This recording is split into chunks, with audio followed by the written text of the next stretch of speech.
The sun bled crimson across the Wyoming horizon, casting long shadows over the jagged cliffs of the Bighorn Basin. Dust swirled in the dry wind, gritty against the weathered face of Amos Caldwell, a rancher whose hands were as calloused as the land he worked. His silhouette stood stark against the fading light, a rope coiled tightly in his grip, its frayed end knotted around the trembling neck of a young man kneeling in the dirt. Amos's heart thundered, not from anger, but from a gnawing dread that clawed at his soul. The boy, barely 20, with wide, pleading eyes, whispered, "Please, don't judge me." Those words hit Amos like a rifle shot, freezing him in place. His fingers, rough from years of roping cattle, faltered on the knot. What he saw in the boy's face wasn't just fear, it was a mirror of his own buried shame, a past he'd spent decades running from. And in that moment, as the rope went slack, Amos realized the truth: judgment was a blade that cut both ways. The horror wasn't in the boy's crime, but in what Amos might become if he tightened that noose. If you believe in kindness, second chances, and the power of redemption, please hit that like button, drop a comment with your thoughts, share this story with someone who needs to hear it, and subscribe to Gentle Hearts for more stories that touch the soul. Amos Caldwell was no stranger to hard choices. At 48, he'd carved a life from the unforgiving plains of the Wild West, where survival demanded a heart as tough as the cracked earth beneath his boots. His ranch, a sprawling patch of scrub and sagebrush, was his kingdom, built with sweat and sacrifice after he'd fled a shadowed past in Missouri.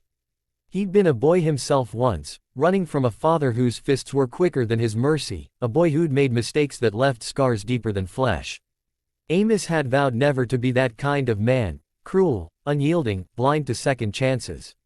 Yet here he was, standing over a thief named Eli Tanner, a boy accused of stealing cattle from Amos's herd, a crime that in 1887 Wyoming could end with a rope and a tree. The townsfolk had demanded justice, their voices sharp with righteous anger. Cattle were lifeblood here, stealing them was stealing a man's future. Amos, elected as the unofficial judge of this frontier outpost, felt the weight of their expectations pressing down on him. But Eli's whispered plea, those 4 words, "Please, don't judge me," stirred something deep, something Amos had buried under years of stoic resolve. The scene was vivid, almost too sharp in the fading light. Eli knelt in the dirt, his hands bound behind him, his shirt torn where the ranch hands had dragged him from the hills. His face was bruised, not from Amos's doing, but from the rough justice of the men who'd caught him. Amos's ranch hands stood in a loose circle, their eyes hard, their rifles slung low. The wind carried the lowing of distant cattle, a reminder of what was at stake. Amos's wife, Clara, watched from the porch of their weathered cabin, her arms crossed tightly, her face unreadable. She'd always been his anchor, the one who softened his edges, but even she had gone quiet when the thefts began. 3 head of cattle in a month, gone without a trace, until Eli was caught red-handed with a branded calf. The evidence was ironclad, the kind that left no room for doubt. Yet doubt was all Amos felt now, staring into Eli's eyes. They weren't the eyes of a hardened criminal, but of a boy who'd been broken long before he'd stolen anything. Amos's mind churned, pulling him back to his own youth. At 17, he'd stolen a horse to escape his father's wrath, riding hard until the beast collapsed beneath him. He'd been caught, beaten, and left to rot in a Missouri jail for a week before a kind-hearted sheriff let him go with a warning. That second chance had saved him, set him on the path to Wyoming, to Clara, to a life he'd fought tooth and nail to build. But the West was changing. The law was thin here, and men like Amos were expected to enforce it with their own hands. He could feel the eyes of his ranch hands boring into him, waiting for him to act, to prove he wasn't weak.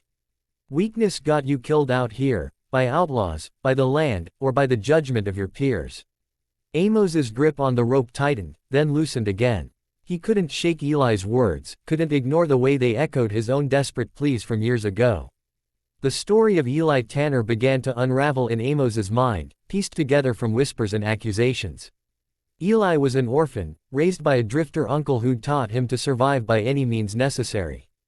The boy had drifted into town a year ago, taking odd jobs, always quiet, always watching. Amos had hired him once to mend fences, noting his quick hands and quicker mind. But hunger had a way of twisting even good men. Eli's uncle had died last winter, leaving him alone, scraping by on scraps. The cattle theft started soon after. Amos could see the logic of desperation, the kind that drove a man to cross lines he'd sworn never to touch. He'd felt it himself, that gnawing ache that made right and wrong blur into survival. But understanding didn't erase the theft, didn't quiet the ranch hands. Demands for justice didn't erase the fact that Amos's own livelihood hung in the balance. The suspense built as Amos stood frozen, the rope limp in his hands. The ranch hands shifted, their patience thinning. One of them, a grizzled man named Holt, spat into the dust and muttered, "Get it done, Amos. Ain't no room for soft hearts." Clara's silhouette on the porch seemed to waver, as if she too felt the weight of the moment. Amos's mind raced. Hanging Eli would send a message, protect his herd, appease the town. But it would also make him a man he'd sworn never to be, one who judged without mercy, who saw only the crime and not the soul behind it. He thought of Clara, who'd once pulled him back from the edge of his own darkness, her quiet strength a beacon he'd followed for 20 years. He thought of the boy he'd been, running from a noose of his own. And he thought of Eli, whose eyes held not defiance, but a plea for someone to see him, truly see him, before the world crushed him. The turning point came slowly, like dawn creeping over the mountains. Amos let the rope fall to the ground, its coils unraveling in the dirt. The ranch hands gasped, Holt's face twisting in disbelief. Amos knelt before Eli, his voice low but steady. He didn't speak, not yet, but his actions did.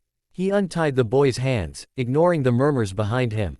Eli's eyes widened, tears cutting tracks through the dust on his cheeks. Amos stood, turning to face his men, his voice carrying the weight of a man who'd made his choice. "This boy's done wrong," he said, "but I ain't God to judge his soul. We'll find another way." The words hung in the air, heavy with risk. He knew the cost, his reputation, the trust of his men, maybe even his ranch. But he also knew the cost of doing nothing, of becoming the kind of man who'd haunt his own sleep. The days that followed were a crucible. Amos kept Eli on the ranch, under guard, working to repay his debt through labor. The townsfolk whispered, some calling Amos a fool, others a saint. Clara stood by him, her quiet pride a balm to his doubts. Eli worked hard, his hands blistered but his spirit mending. Amos saw glimpses of the boy he could become, sharp, resilient, hungry for a chance to prove himself. The ranch hands were slower to come around, but Amos's resolve held firm. He began to teach Eli the ways of the land, not just as punishment, but as a path forward. The boy's gratitude was silent but profound, in the way he carried himself, in the way he looked at Amos with something like hope. The story's climax came months later, when rustlers struck again, this time in force. The ranch was under siege, and Amos's men were outnumbered. It was Eli who spotted the ambush, Eli who rode through the night to warn them, Eli who stood shoulder to shoulder with Amos as they drove the outlaws off. The boy who'd once stolen from him now risked his life to protect him. When the dust settled, Amos clapped a hand on Eli's shoulder, no words needed. The ranch hands, once skeptical, nodded in respect. The town's whispers turned to stories of redemption, of a rancher who'd chosen mercy over vengeance and a boy who'd earned his second chance. As the sun set over the Bighorn Basin, Amos stood on his porch, Clara beside him, watching Eli mend a fence in the distance. The land was still harsh, the future uncertain, but Amos felt a peace he hadn't known in years. He'd untied a rope and found something greater than justice, grace. His own past, once a shadow, felt lighter now, as if forgiving Eli had forgiven a part of himself. The West was a place of hard edges, but it was also a place where hearts could mend, where second chances could take root in the dust. If this story of redemption and second chances touched your heart, please hit that like button, share it with someone who needs to hear it, and subscribe to Gentle Hearts. Your support keeps these stories alive, and we'd love to know how this one moved you. Drop a comment below and tell us what it meant to you.